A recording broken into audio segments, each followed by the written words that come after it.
Okay, we've got a little block tower here that I've made.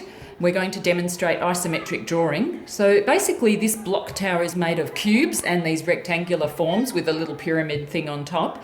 First thing you need to do is work out the size of your blocks. So first I've got some grid paper like this, some litho paper on the top.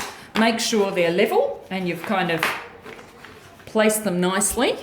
And then the first thing to do is to work out the size of your blocks. So I've got this little cube being 2 blocks high, 2 blocks wide. I've drawn the front view of it. And here's the side, and the top.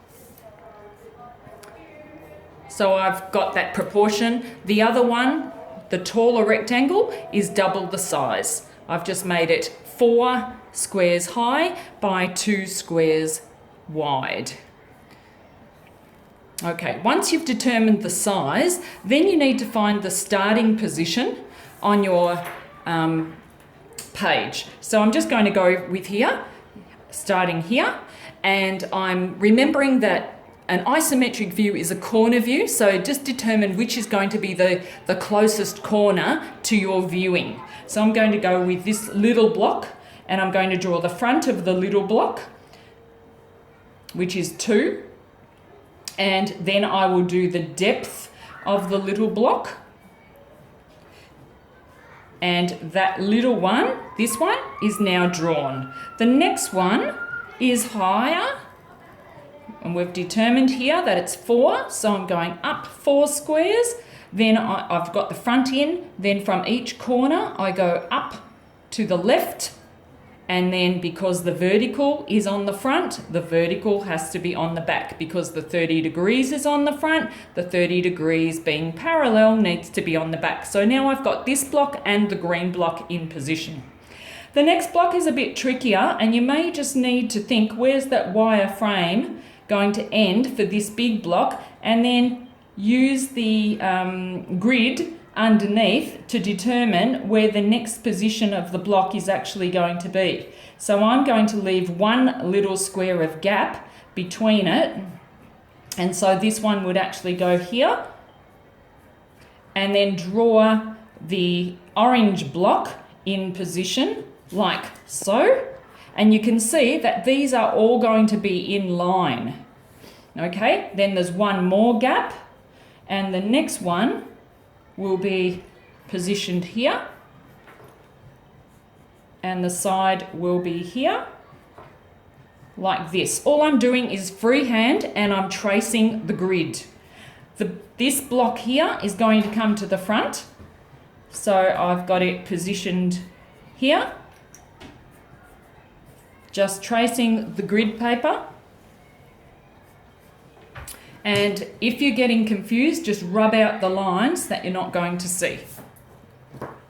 Okay, now the next blocks will be the blue one. So again, position them according to, your whatever you want, really. Be creative, have a bit of fun with it. But this one is, I'm making it halfway on this green block.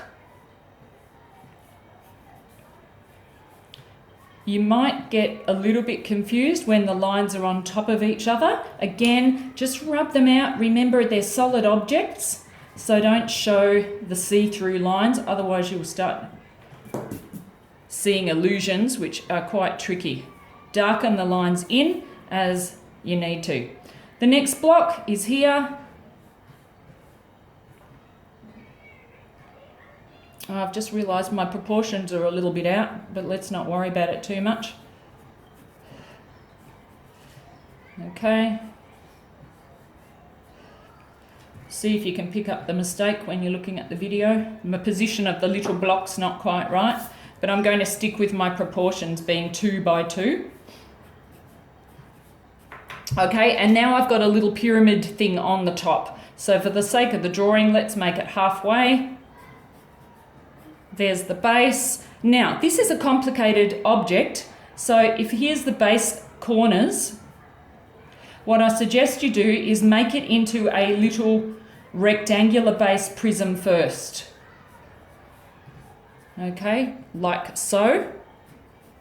I'm just going to darken that in a little bit more, or I'll erase the other lines, might be easier, so you can see my little box that I've just drawn. Here's the side of it. Here's the top of it. And here's what you would probably naturally call the front. So at the middle of this side, we would put a dot indicating where the point of my little roof is going to be, and then I would simply join the dots to the corner, both corners like that. Rub out some of these excess lines. I'll sort of half rub them out so you can see the construction of it. From the points, remember, you always have lines on the 30-degree angle, so the point would have a line, and then this being an angle needs to be duplicated at the back like this, and that's where you've got your whole little construction drawn in. Hopefully that's helpful.